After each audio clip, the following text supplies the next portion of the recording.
오늘 에베소서 제목은 9가지 1장에서 9가지의 그 축복이 기록되어 있는데요. 9가지 축복의 영적 축복에 대해서 우리가 한번 살펴보도록 하겠습니다.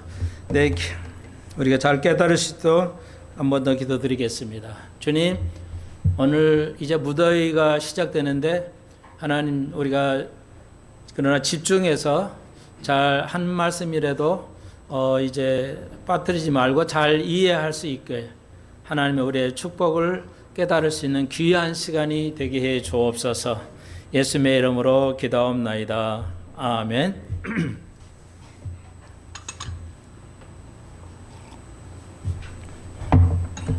네, 여러분 알다시피 이제 이스라엘하고 이제 이란이 사실상 전쟁이라 할 수 있습니다. 그래서 지금 굉장히 혼란스러워 있는데요. 그래서 오늘 긴급히 시사 설교를 좀 앞에 하고요. 그리고 에베소서로 들어가도록 하겠습니다. 그래서 전쟁에 나서가 아니고요. 갈라디아서를 우리가 전 시간에 다 마쳤는데 갈라디아서에서 5장에서 조금 더 첨부를 해야 될 게 있어서 그와 같이 공부하도록 하겠습니다. 갈라디아서 5장 네, 그 18절 이하에서 18절, 19절, 20절, 21절 그래서 영적인 삶하고 그 육적인 삶 성령에 인도되는 것과 율법 아래서 사는 대조적인 거죠. 그거에 대해서 우리가 좀 살펴보는데 두 가지만 살펴보도록 하겠습니다. 20절 보시니까 우상 숭배와 술수와 온수 맺는 것과 분쟁, 시기와 분냄과 당짓는 것과 불리함과 이단 이렇게 되어 있죠. 그래서 오늘 두 가지 그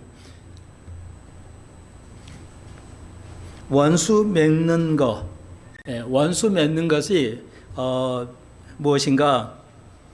말 그대로 원수 맺는 거이기도 하는데 그게 아니고 서로 이거 영어 성경에 헤이트릿이라고 그래가지고 좀 미워하는 것이죠.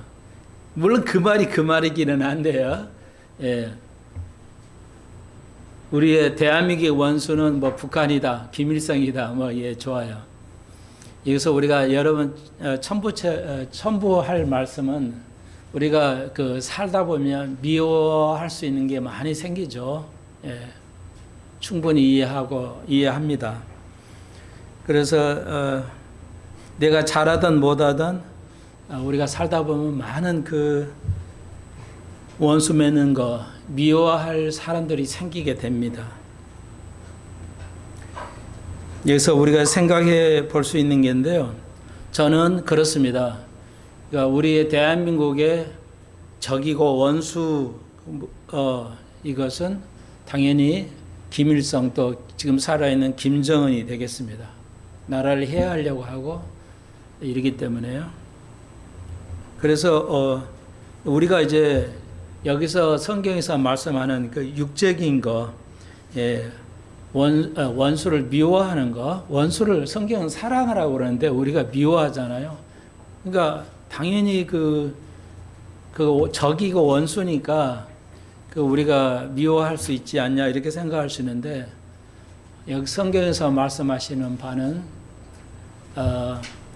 우리가 김정은을 미워하는 게 아니고요. 우리 예수 믿는 사람은 미워해서 하는 게 아니고 그 사람의 죄를 우리가 심판하는, 우리가 그 사람을 미워해서는 아니 됩니다. 우리가 그 조심해야 할 일인데,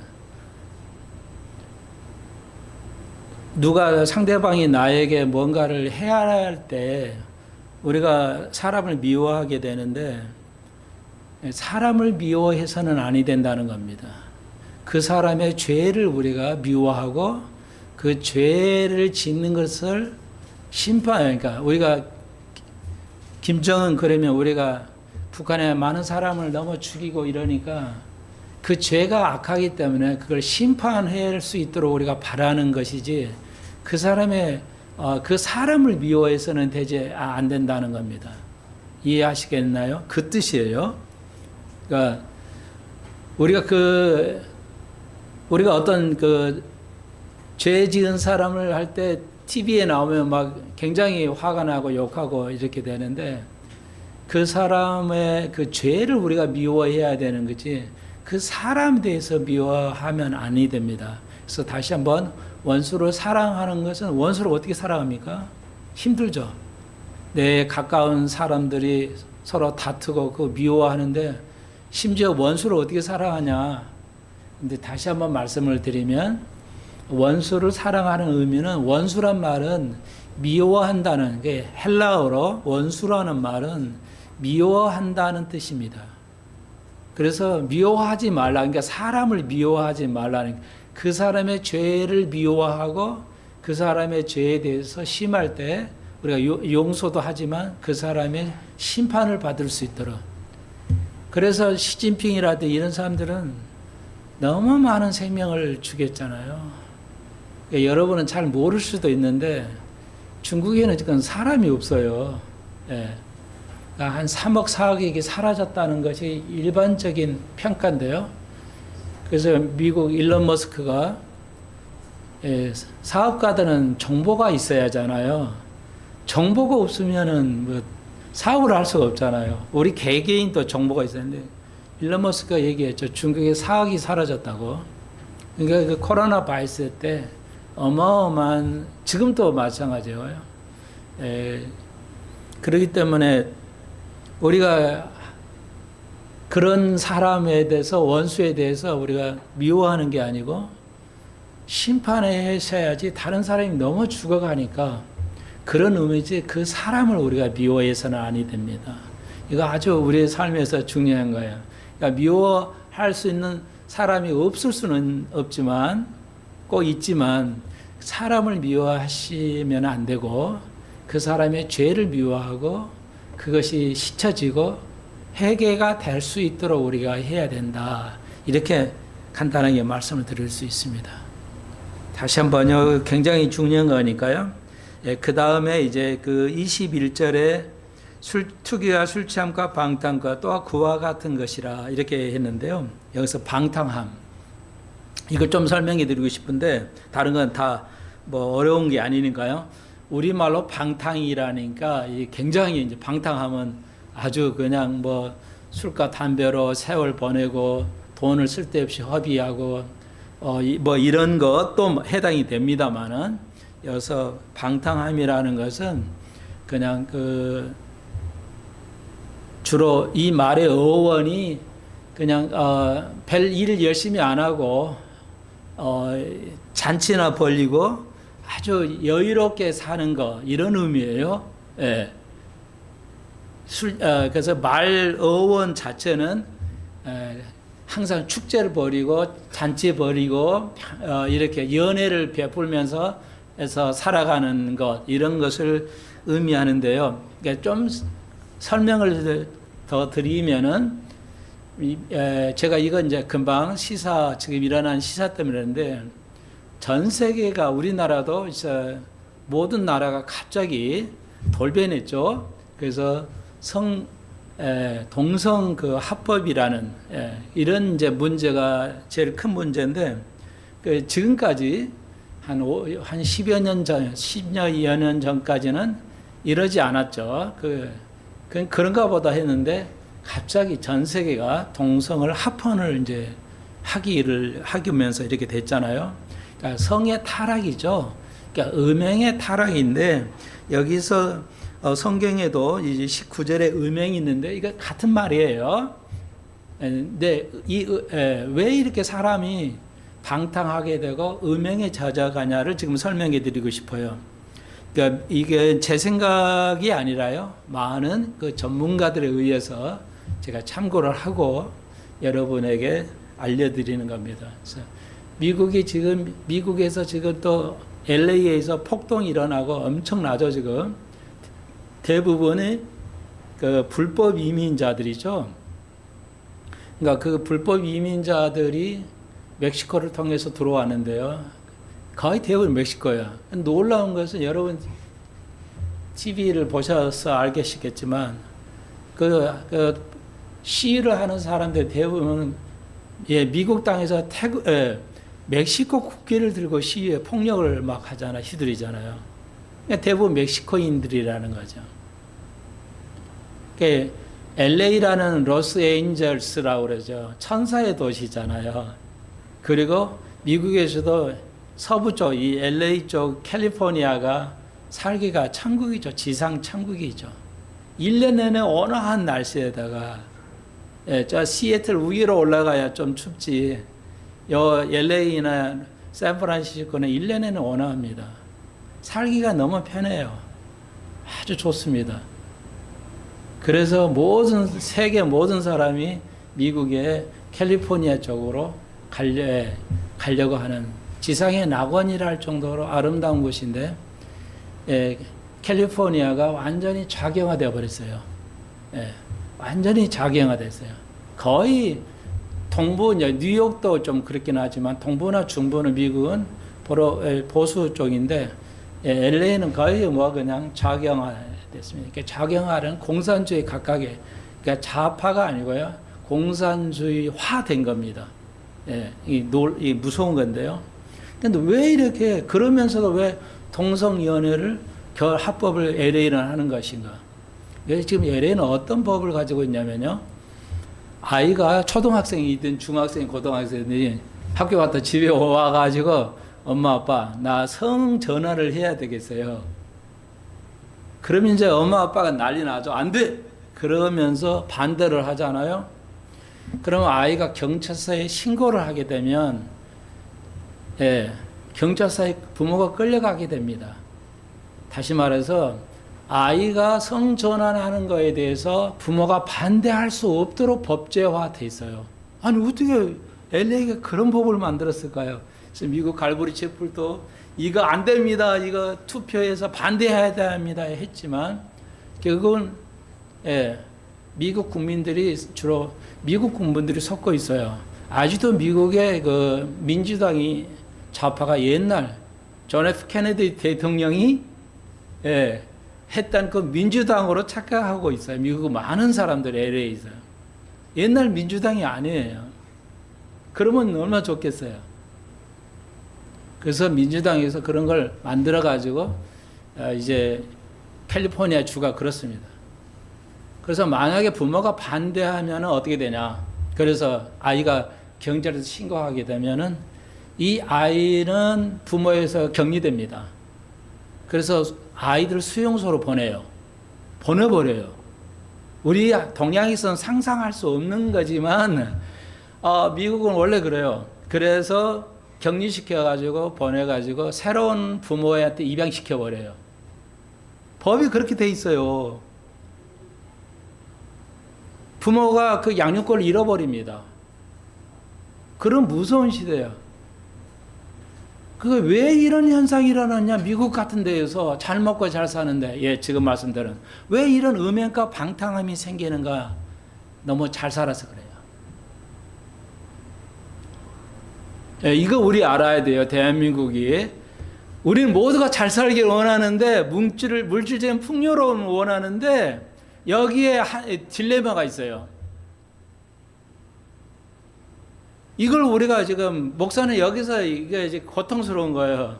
모두가 잘 살기를 바라는데, 이 잘 살면, 가난하면 이런 일이 없어요. 가난할 때는. 근데, 잘 살기 때문에, 살기가 좋고 편안해요. 그래서 데모가 1년 내내 이런 생길 수 있어요. 이스라엘도 왜? 따뜻하거든요. 춥지가 않으니까 천막 치고 1년 내내 길가에서 데모할 수가 있어요. 한국은 추워서 데모를 못 해요. 근데 이스라엘이나 LA 같은 데는 1년에는 온화하기 때문에 텐트 치고 자라도 얼마든지 굶주려도 살 수 있는 것이에요. 그래가지고 그런 축복받는 땅이었는데 그 풍요로움이 방탕함으로 변했죠. 그러다 보니까 음행으로 빠지게 됩니다. 그게 성경이 있죠. 소돔과 고모라는 뭐예요? 부유한 도시였어요. 예, 소금이 많아요. 소금이 뭐예요? 여러분 잘 알죠? 소금이 작을 소잖아요. 금이에요. 금. 작은 금이라고요. 고대 사회나 지금이나 소금은 고대에서 소금은 엄청 비싼 거예요. 그래서 소돔과 고모라가 부유했어요. 부유해서 망한 겁니다. 부유했기 때문에 소돔과 고모라가 음행으로 빠진 거예요. 가난해서 멸망한 게 아니에요. 로마가 왜 음행이 빠졌어요? 세계를 지배하는 강력한 힘을 가지고 있었는데 그렇게 된 거죠. 네, 교회가 왜 무너져요? 지금 교회가 얼마나 잘 살아졌어요. 우리 가난할 때는 막 엄청 눈물 흘리고 기도하는데 지금 교회가 너무 여유롭거든요. 교회가 너무 여유로워요. 한 달 뭐 11조가 몇백억도 들어와요. 교회, 한국 교회. 미국 교회는 뭐 기부 문화가 있어가지고 몇 천억이 기부가 들어와요. 돈을 어디에 쓸지 모를 정도로 편안함과 방탕함 속에서 살기 때문에 예, 음행이 들어온 겁니다. 다시 한번 제가 사실을 그대로 알려드리는 거예요. 그래서 부유함, 경제적인가 민주주의하고 관련이 있고요. 부유함이 음행하고 관계가 있어요. 그래서 이렇게 인류는 망해버리고 망하게 되는 겁니다. 예. 이게 우리의 이제 딜레마예요. 그래서 예수님께서는 좁은 길로 가라고 그랬어요. 넓은 길은 멸망의 길입니다. 예. 그거 조금 이해, 그리고 이제 하나 더 이제 시사적인 설교. 그래서 이제 이스라엘의 문제 하나만 다루겠는데요. 이제 이스라엘이 선제 공격을 했어요. 이란에게. 이란은 여러분 알다시피 이스라엘을 지도에서 없애버리겠다. 이게 이슬람의 존재 이유예요. 이슬람 국가가 천명한 거죠. 세계에다가. 이스라엘을 지도에서 없애버리겠다. 다른 아랍은 싸우기는 하는데 이란은 그렇게 했어요. 그래서 지금 이란이 아주 잘 살아요.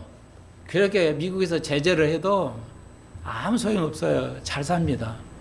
그래서 이제 이란이 상당하게 그 지하에다가 이제 원심 분리기 해가지고 우라늄을 이제 굉장히 핵폭탄을 만들려고 거의 만들기 직전까지 왔다는, 이번 전쟁은 미국에서 확인을 시켜줬다고 그래요.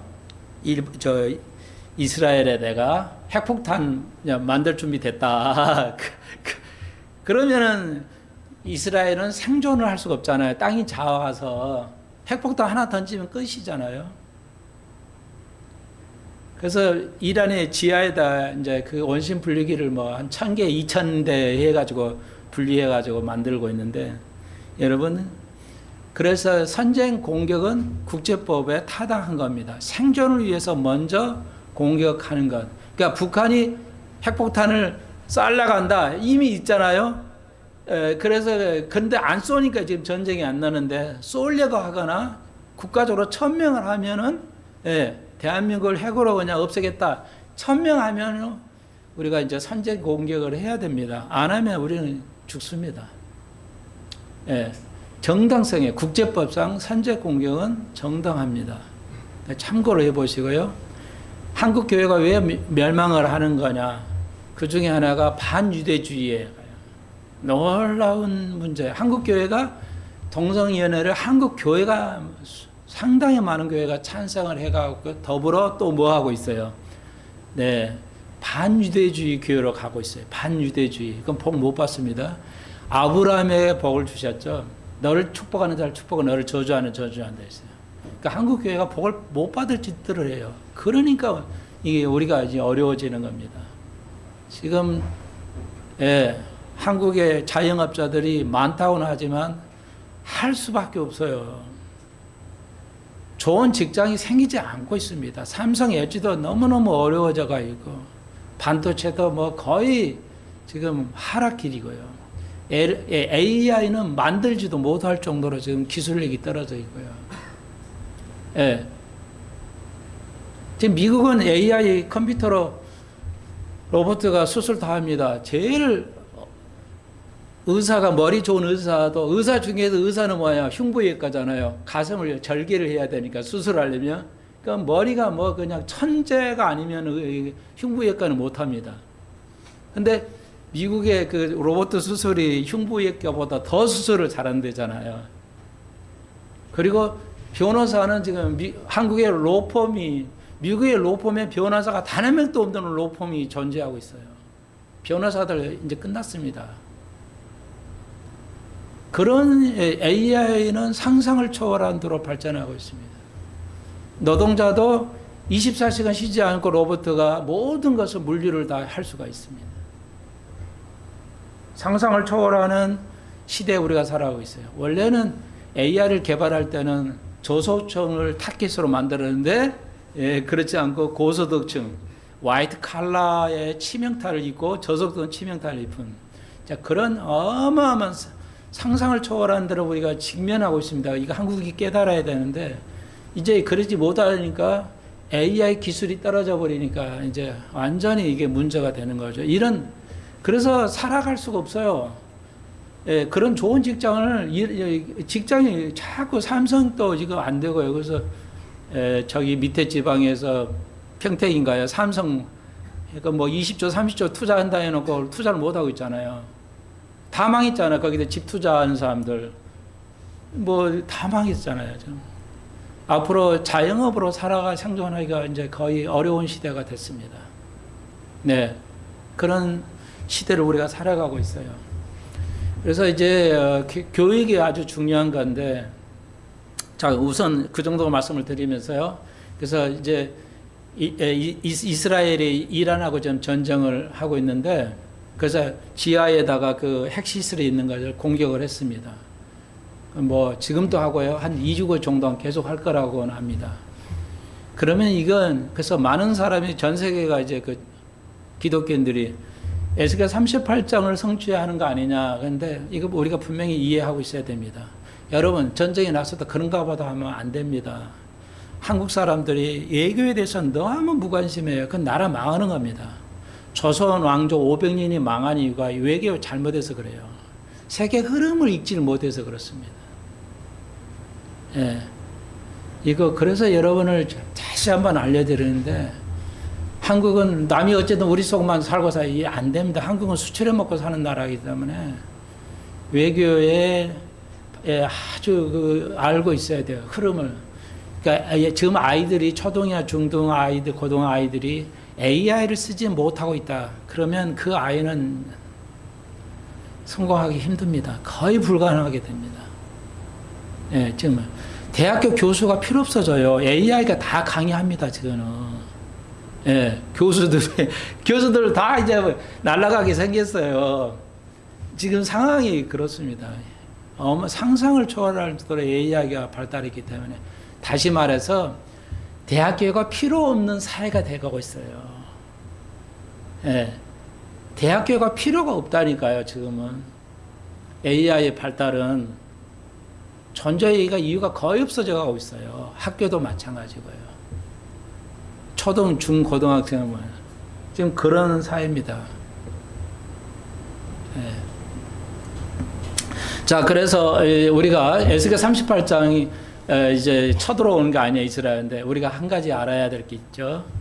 그건 아니고요. 지금 전쟁은 에스겔 38도 관련이 없습니다. 왜냐하면 러시아하고 여러 나라들이 연합해서 이스라엘 쳐들어와야 에스겔 38장이 맞는데, 지금 두 나라 간의 싸움이기 때문에 전혀 아니다 이렇게 하시면 되고, 전제 조건이 있죠. 에스겔 38장에 보시면 이스라엘이 완전한 상태에서 거할 때 이게 터집니다.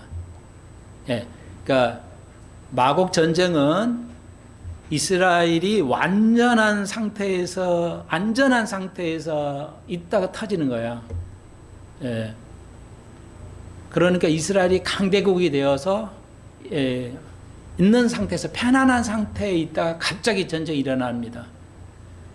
그런데 이란이 이렇게 강한 나라로 돼 있으면 끊임없이 전쟁을 하기 때문에 이게 이제 문제가 되는데, 이제 제 생각에는 이게 이루어지려면, 이스라엘이 국가가 안전해지려면은 이란이 이제 완전히 약해져야 되지 않냐. 이번에 그 전쟁을 통해서 이란이 완전히 약화가 되면 일단은 이스라엘이 나라가 평안한 상태로 가지 않을까 저는 그렇게 생각하고 있습니다. 예, 전쟁이 주면 절대 에스겔 8장이 안 돼요. 그 다음에 또 한 가지가 있어요. 그 안전한 데 어떤 상태로냐? 담이 없어야 돼요. 성벽이나 담이 없는 상태로, 그러니까 우리가 후진국이면 담을 높잖아요. 후진국일수록 담을 높이 쌓아요. 선진국일수록 선진국 나라 가면 집안에 담이 없잖아요. 벽이 없어요. 그래서 우리나라도 일산이 이런다면 개인주택에 담이 없잖아요. 그게 다 서양에서 보고 만든 것인데요. 담이 없을수록 이제 선진국입니다. 근데 이스라엘이 지금 벽을 쌓죠. 워낙 그 이스라엘에 폭탄이 날라오니까 이스라엘 전역을 막으려고 막고 있어요. 근데 약 400km, 예, 지상 3m짜리 철벽을 올려서 400km, 그러니까 여기서 부산 갈 거리를 지금 벽을 쌓아놨어요. 이스라엘이. 그러니까 이 벽이 없어져야 마곡 전쟁이 오는 겁니다. 여러분, 이 정도는 기본이야. 시대를 알고 있어야 돼요. 겁을 낼 필요도 없고 에스겔서의 마지막 때가 그거 아니라는 거죠. 두 가지를 염려에 두면 어렵지 않습니다. 그러면은 그 전에 뭐냐? 휴거는 마지막을 지금 보고 있죠. 그래서 휴거는 이스라엘과 마곡 전쟁, 에스겔 38장 이전에 휴거가 일어난다는 것이 가장 좋아요. 가장 맞아요. 그렇기 때문에 하나님의 심판, 하나님의 휴거가 우리 시대에 있을 것이라는 것이 여실히 보여주고 있다 할 수가 있습니다. 그리고 한국의 우리나라가 거의 한국에 지금 석유 수입을 이란에서 하는데요. 이란이 저렇게 전쟁 터지면 한국의 경제는 아주 끝장날 것 같은 그런 지금 심각한 게 있어요. 기도 많이 하시기를 바라고요. 하필이 우리나라 수입선이 지금 이란 쪽에서 많이 가져오기 때문에 70%가 이란산으로 들어오지 않나. 그런데 지금 이제 다변화 시켜야 되겠지만, 그러니까 그거 다변화해야죠. 이란이 싸다고 이란 거 수입했다가 지금 이렇게 문제가 되는 거죠. 그러니까 애교부라는데 이게 안목이 있어야 돼요. 그거 이 세상을 바라보는 눈이 없으면 망하는 겁니다. 국가도 망하고 경제도 망하고요. 예, 교회도 망하고 이런 겁니다. 예, 여러분 알다시피 옛날에는 60대가 돈을 많이 벌었어요. 그때는 자식이 결혼도 해야 되고 하기 때문에 돈이 제일 많이 필요한 게 60대예요, 부모가. 근데 지금은 60대 돈을 못 벌어요. 알다시피. 지금은 돈 버는 시간이 짧아졌다는 거죠. 그러니까 30대 공부, 20대 공부하고 30에서 50대 초반 직전까지 50대 되면 회사 못 다니잖아요. 회사를 못 다녀요. 그냥 자영업 해야 돼요. 그러면 일하는 노동 시간이 20년밖에 안 돼요. 20년 돈 벌어야 되는데 20년의 이 짧은 기간에 어떻게 돈을 벌어요? 가난해지고 있다는 겁니다. 전 세계가 돈을 오래 벌어야 되는데 오래 못 벌어요. 50대 되면 49, 50 딱 되면 회사를 못 다니니까 은퇴를 해야 돼요. 가서 뭐 할 게 없잖아요. 할 게 없어요. 자영업은 안 되고 뭐 하냐고요. 이런 우리가 어려움 속에 있어요. 그래서 요즘 재테크를 해야 돼요. 월급으로는 살 수 없는 시대라는 걸 다 알고 있어요. 그리고 죽을 때까지 우리 일을 안 하면 살 수가 없어요. 50대도 60대도 일을 안 하면 못 살아요. 자식에게 손 벌릴 수도 없고 벌려서도 안 되는 그런 시대. 자식도 도와줄 수가 없는 시대예요. 고물가라. 그래서 재테크를 잘 하셔야 돼요. 재테크를 안 하고 살 수 없어요. 한국은 이상한 나라, 이상하게 돼 있어요. 한국 교회가 뭐야? 쉽게 말해서 개인끼리 그 돈놀이라는 거 있잖아요. 이걸 굉장히 배관시하고 나쁘게 봐요. 그러니까 내가 개인적으로 돈놀이 한다 이걸 말을 못해요. 창피하니까. 왜? 인식이 안 좋거든요. 근데 예수님께서 뭐라고 그랬어요? 네 달란트를 은행에 저금하면 이자라도 나올 텐데 말이야. 그걸 썩어두면 되냐? 이렇게까지 가르친도 한국 교회는 유럽 교회와 똑같아요. 이자 놀이하는 걸 아주 나빠해서. 그러니까 은행을 중세기는 은행을 해서 이자 받는 거 제약시켰잖아요. 그러니까 유대인이 했어요. 그래서 은행은 유대인이 만들었잖아요. 그래서 유대인이 또 이렇게 부자야. 그러니까 교회가 중세교회도 지금도 그러니까 이게 잘못 거래하면 이제 문제가 생기지만 교회에서 그거 원체 그건 그래서 여러분 뭘 하든지 재테크를 잘 해야 돼요. 증권을 하든 그러니까 증권은 내가 그걸 믿을 수가 없어요. 코인에 돈 벌었다는 사람이 있지만 앞으로 이 코인은 죽을 겁니다. 완전히 죽을 거예요. 새로운 전자화폐로 가야 돼요. 세금을 낼 수 있는 전자화폐로. 예수 믿는 사람도 뭐 이상한 거 막 투자를 하는데 망합니다, 그거. 주식은 좋은 건데 이게 주식은 그 정부가 깨끗해야 돼, 기업체가. 은행이 깨끗해야 되는데 다 속여가지고 하고 말이죠. 지금 오늘 여기까지 나왔는데 너무 중요하니까요. 그러니까 투자할 때가 만만치가 않아요. 재테크를 하고 살아야 됩니다. 그래서 제일 쉬운 게 아파트였잖아요. 그 아파트도 이제는 지방이나 이런 데는 완전히 반토막 났어요. 안 좋으면 반토막 났습니다.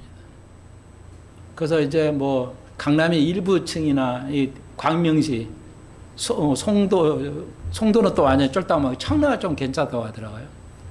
거기만 좀 이제 앞으로 괜찮고 나머지는 그러니까 이 주택으로 이게 돈 버는 시대가 지났어요. 불행해요.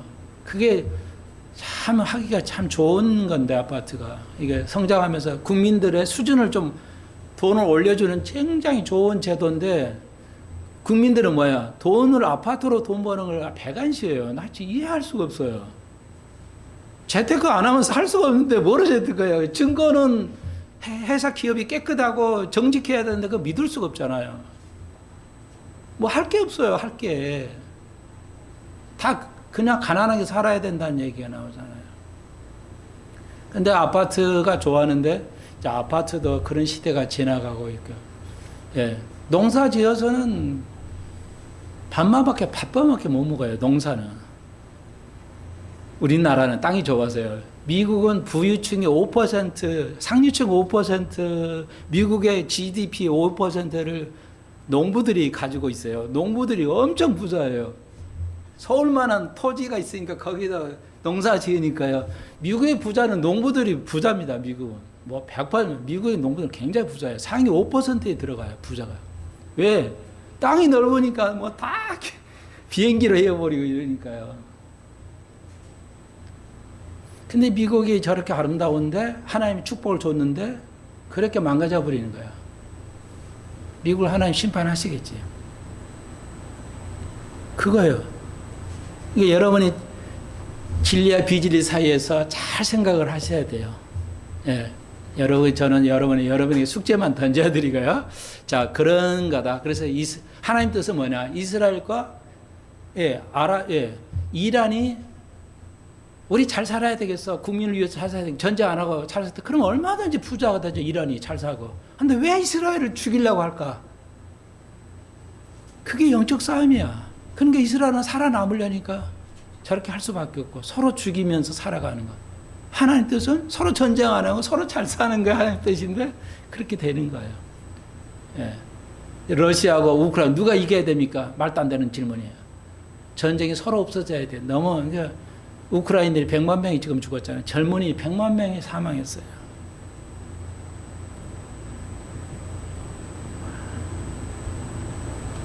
마지막 때죠. 요한계시록 마태복음 24장에서 마지막 때는 뭐야? 전쟁이 있었죠. 아픔이 계속 있고요. 예, 불법이 충만한, 완전히 불법이죠. 다 불법이에요. 모든 나라가 불법이야. 교회도 불법으로 건축하고요. 교인들 양떼들 피를 빨아먹죠. 자, 그 정도 하죠. 그래서 오늘 시대를 좀 다시 정리해 드릴 거예요. 나머지 시간 오늘 에베소는 지금의 그리스에 있는 에베소 항구 도시입니다. 예, 사는 에베소 교회들에게 바울이 이제 편지를 띄웠습니다. 그래서 오늘 제목대로 9가지 영적 축복인데 에베소에 있는 에베소 교회에게 바울이 이제 그 축복을 언급합니다. 우리가 복을 좋아하는 민족이잖아요. 그래서 오늘 9가지 축복을 다는 못하고요. 되는 대로 살펴보도록 하겠습니다. 에베소서는 우리의 삶, 영적인 축복을 받고 영적인 삶을 기록하고 있어요. 그래서 가장 우리가 성도로서 살아야 할 거, 어떻게 살아야 되냐, 이제 이것이 에베소서 전체인데 오늘 그 신령한 복에 대해서 불행하기도 우리가 물질적인 복은 성경에 언급이 없다는 거 다시 한번 거의 모든 목회자들이 예수 잘 믿고 믿음 좋으면 복 받습니다. 물질적인 복 받습니다. 그렇게 가르쳐 왔어요. 예, 성경에 없는 겁니다. 자기 목사 크게 해가지고 하려고 그러는 일은 몰라도 성경에 그거 없습니다. 예, 그래서 오늘 이것은 영적인 축복입니다. 이 말씀을 왜 드리냐?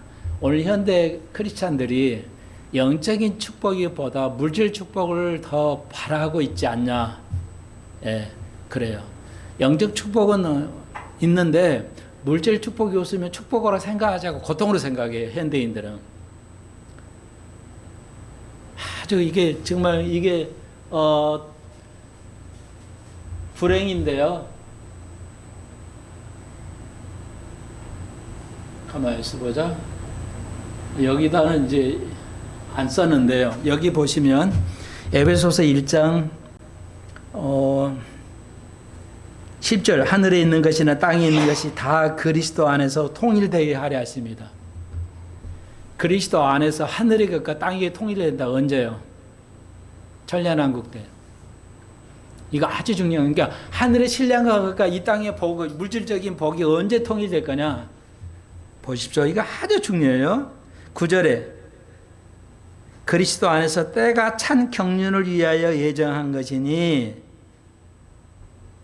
이게 언제 되냐? 이거야. 이거 다 쓰셨죠?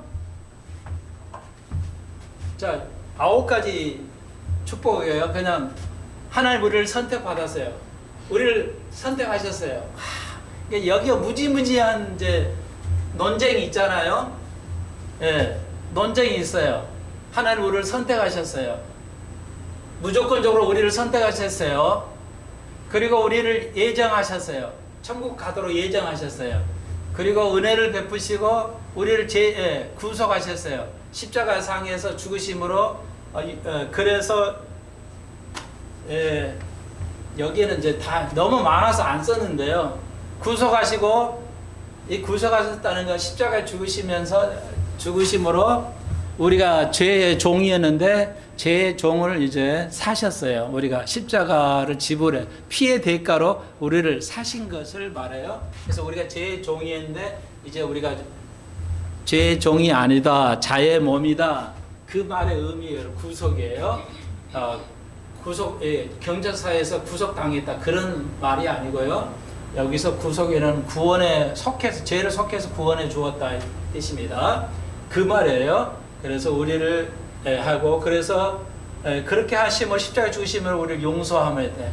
그러니까 우리의 삶에서 용서는 어마어마하게 여기 축복이에요. 용서해주고 용서함을 받는 것, 그리고 용서해 준 것만큼 축복이 없어요. 근데 오늘 현대 크리스찬들은 뭐야? 이런 거 관심도 없죠. 용서해 주는 거. 어제 어떤 다른 교인인데, 목사님 뭐 좀 신앙 상담을 해야 되겠습니다. 그래서 잠깐 얘기를 했는데요. 아주 신실한 분이에요. 보니까 딱 보면 알잖아요. 이제 기도를 해드리겠습니다. 기도 제목이 뭐입니까? 2가지를 얘기하시더라고요. 남편을 구원시키도록 기도해 주세요. 네, 알겠습니다. 또 한 가지 뭡니까? 아들이 있는 대학을 졸업한 아이들이 이제 졸업을 했는데 아들이 하나 있는데 이 아들이 부모를 거역합니다.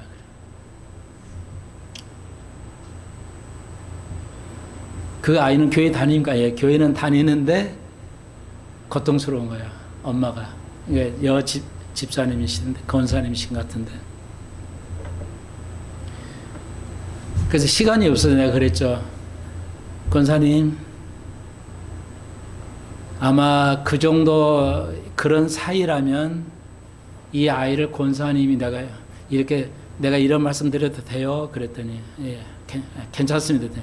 제가 볼 때 이 아들이 지금 잘못하고 있는데 이 아들뿐만 아니라 권사님, 집사님인 것 같아요. 예, 집사님도 잘못하셨을 거예요.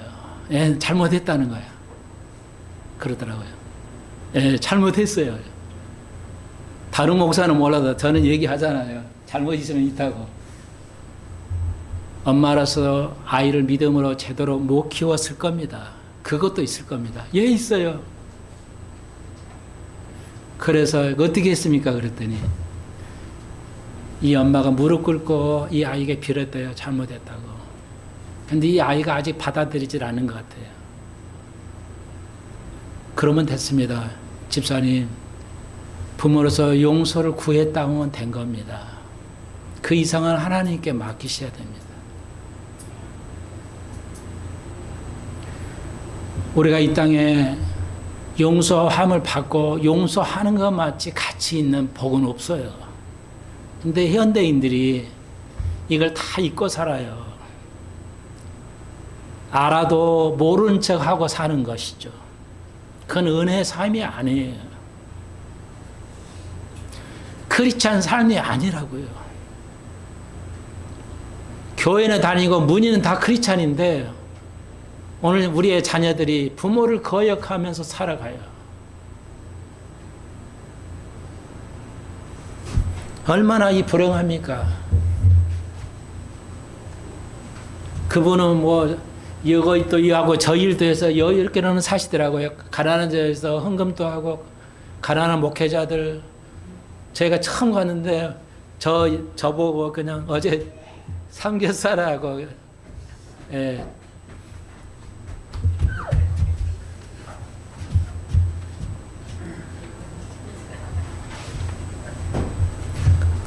제발 그 문 좀 닫으시고요. 왜 꼭 왔다 갔다 하시는지 좀 이해가 저는 안 되는데.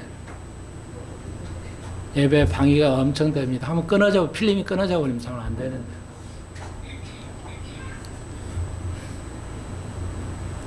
여러분, 네, 처음 가서 기도해 드리고 왔는데, 수박을 또 하나 탁 내와서 집에 가져가시라고. 물질적인 여유는 그렇게 있으신 것 같아요. 근데 아이들 때문에, 남편 때문에 너무너무 고통스러워요.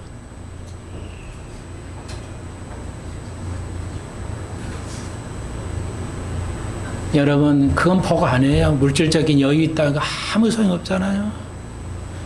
영적인 복을 여러분 여유 있게 살면 그거 자녀가 배반하면서 그렇게 서로 사랑하지도 않고 살아가기를 원하십니까? 물론 두 개를 다 하면 되지만 둘 중에 어떤 걸 선택하시면 뭘 선택해야 되겠어요?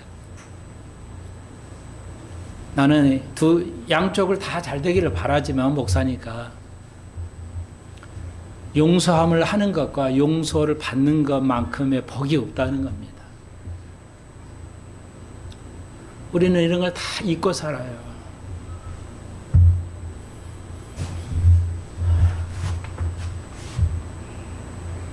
그 다음에 예수 입장에서 우리들은 여러분과 저는 예수님의 기업이에요. 예수님의 기업이라고요. 이제 계속 가면서 설명을 하겠지만, 그리고 성령께서 우리를 구원했다고 인차해서 도장을 딱 찍는 거죠. 보장을 해주죠. 그래서 보증이라고요. 우리 성경에도 보증이라고 그랬잖아요. 보증서, 예, 혹은 계약서 뭐 이런 뜻인데요. 인천다. 보증한다. 영어로는 guarantee 이렇게 해주겠다 이런 뜻이기도 하고요. 또 다른 말로는 earnest money라고 그래요.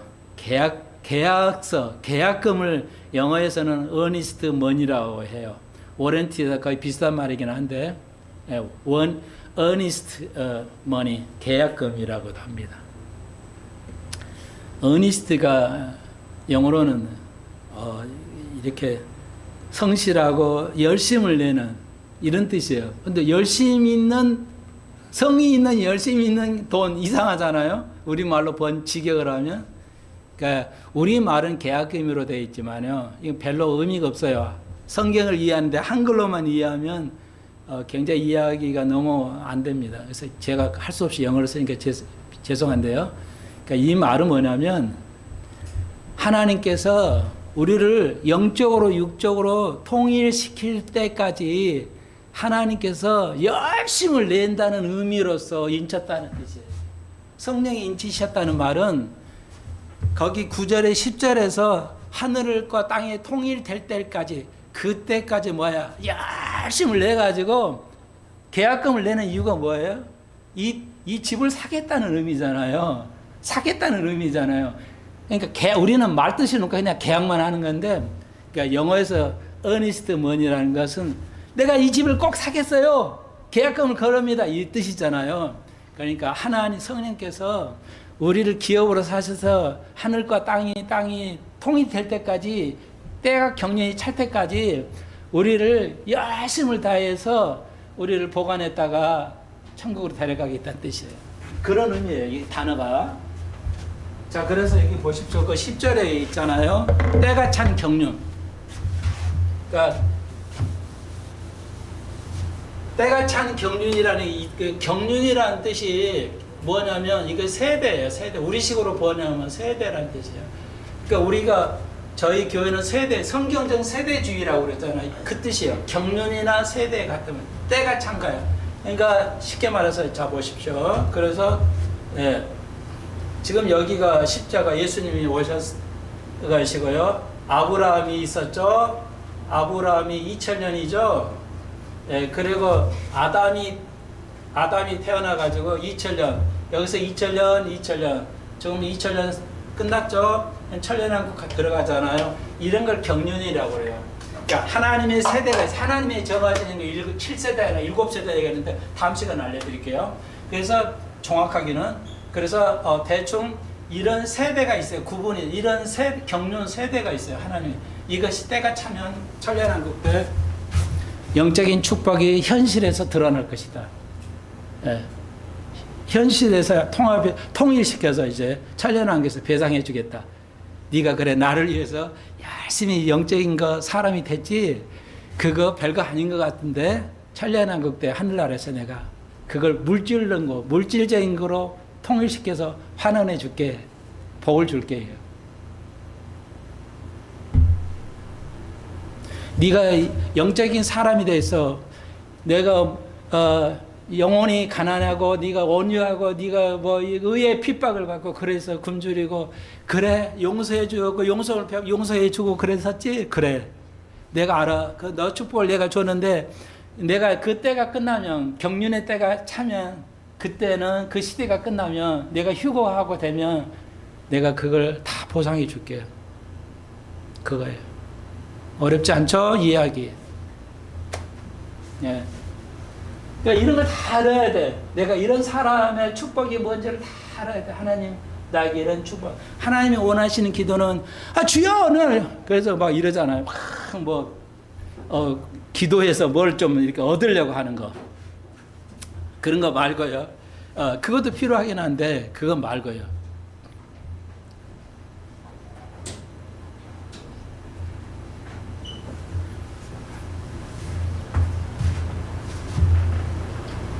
기도 하나님 원하시는 참 좋은 기도는 이런 거예요. 이런 거. 주님이 이거 하셨군요. 나 같은 사람을 선택하고 예정하시고 은혜를 베푸시고 나를 구속해서 나를 용서해 주셨군요. 예? 나 같은 인간도 하나님 나를 용서해 주는 축복을 주셨군요. 나에게 또 하늘나라를 기업을 주시고 인치시고 나를 양자 삼아서 상속권을 받으세요. 지금도 우리나라도 미국도 로마도 마찬가지예요. 상속을 양자를 삼으면 뭐가 돼요? 양자 삼으면 상속권이 되잖아요. 상속권이 문제예요. 그러니까 우리나라는 이게 재혼하고 이렇게 하면 뭐야? 상속권이 문제가 생기잖아요. 이게 엄청난 다툼이 생겨요. 후손들이. 이걸 잘해야 되는데 아무도 안 가르쳐줘. 어른데도 모르지. 뭐. 미국은 이제 재혼이 너무 많이 하잖아요. 재혼하면 그쪽 자녀가 있다 해봅시다. 그럼 아빠의 자식이 있어요. 재혼을 하려고 그래요. 그럼 아이들을 법정에 데려와서 판사가 물어보죠. 네가 이 어머니와 새로운 분하고 결혼하게 되면 상속 1위도 간다. 상속권이 여기도 간다. 그러면 너희들이 친 자녀들은 상속권 결혼을 인정하겠냐? 이것도 다 하냐? 이렇게 자세히 허락을 받죠. 인정하면 판사가 결혼을 합법 이렇게 해주는 거예요. 그래서 문제가 되지 않게 이렇게 판결을 내려주는 거죠. 우리는 뭐야 하다 보면 이게 뭐 그냥 난리야. 그냥 어떻게 해야 할지 몰라서 해결을 할 수 없는 상태로 빠져들어가죠. 이거 그런 의미예요. 로마법은 이유 없어요. 양자로 일단 받으면은 양자를 버릴 수가 없어요. 상속권이 그대로 가는 겁니다. 그런 축복을 주는 거예요. 하나님은 우리를 양자로 삼아가지고 하나님 우리를 축복하실 것인데 갖가지 모양으로 하실 것인데 하여튼 가면서 좀 참 기도는 뭐야? 최고의 기도는 주님 내가 이렇게 해주세요. 이거 해주세요. 이거 말고 그거 아니고 주님이 이런 걸 하셨군요. 찬양합니다. 그게 예배서 1장이에요. 주님이 이렇게 엄청난 일을 하셨군요. 오케이, 그를 찬양합니다. 이 뜻이에요.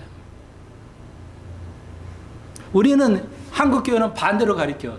이걸 해주십시오. 기도하세요. 작전 기도를 하십시오. 헌금하면서 작전 기도해서 하나님을 싸워 이겨야 됩니다. 이딴 소리 하고 있어요. 성경에 없는 얘기예요. 근데 우리의 참 기도는 그거 안 구해도 돼. 다 하나님은 아시잖아요. 하나님 몰라서 뭐 기도해주면 알아들어요? 아니에요. 저는 그런 기도 안 합니다. 왜 이렇게 해주세요? 저렇게 해주세요? 뭐 이런 거 안 합니다. 여러분의 필요한 거 내가 기도는 하지만 내가 필요한 기도는 안 해요. 이거예요. 주님 양자 삼았어요. 나를. 여러분도 자녀 양자 삼는 게 얼마나 힘들어요. 이 자녀를 양자 삼는 게 안 하려고 그러잖아요. 친자식이 아니면 안 하려고 그러잖아요. 100이면 100이다 안 하려고 그래. 근데 하나님은 예수는 우리를 양자 삼았어. 힘들게 자기 자신을 죽여가면서 양자 삼아서 내가 복을 주려고. 생각을 해보세요. 얼마나 예수 그러는 우리를 양자 삼아서 축복을 원하십니까? 자기 자신이 죽어서라도 우리를 양자 삼았잖아요. 그리고 성령으로서 우리를 계약해서 어니스트 머니야. 너를 꼭 내가 해줄게. 어떤 일에서 내가 열심을 내가지고 너를 지켜주고 내가 할게. 근데 한국 사람들은 뭐야? 친자식만. 내가 난 자식만 그래. 안 돼요. 이러면 안 됩니다. 이거. 가장 최고의 기도는 뭐냐? 하나님이 하시는 일을 그분에게 기도하시죠. 주님 나를 위해서 이렇게 하셨군요. 하나님은 그런 사람을 더 축복합니다. 여러분들 자녀가 맨날 다 달라고 짜증나잖아요. 하나님은 짜증은 안 내시지만 그래 자녀들이 뭐 해달라고 해주니까 하나님 그래 안 해요. 부모도 다 알아. 네가 말 안 해서 다 알아서 다 해주잖아요. 이런 엄청난 축복을 언급하고 있어요. 바울이지. 다음 시간에 이거 하나하나씩 좀 얘기할게요. 오늘 설교 하나하나가 여러분 중요합니다. 이거 왜 이렇게 중요하냐면 제 설교 잘해서 중요하다는 게 아니라 특히 영어 말고 수학에서는요. 딱 그 굉장히 순간에 그 단어를 못 들거나 신경 집중 안 하면 어떻게 돼요? 전혀 이해를 못 합니다. 그 중요한 걸 넘어가면은 그것이 하나하나 쌓이면은 나중에 못 해요. 굉장히 하나도 놓치면 안 됩니다. 뜻이. 워낙 세밀하고 내용이 많아서요. 성경이 또 그렇게 이해를 하셔야 돼요. 어제 그래서 기도해 주시면서 한 2사람 위해서 기도를 몇 시간에 기다렸다가 바쁘니까요. 기다려서 기도해 드렸는데요. 딱 보면 알잖아요, 목사니까. 너무너무 몰라요. 사람은 좋은데 너무너무 몰라요. 하나님을 너무너무 몰라요.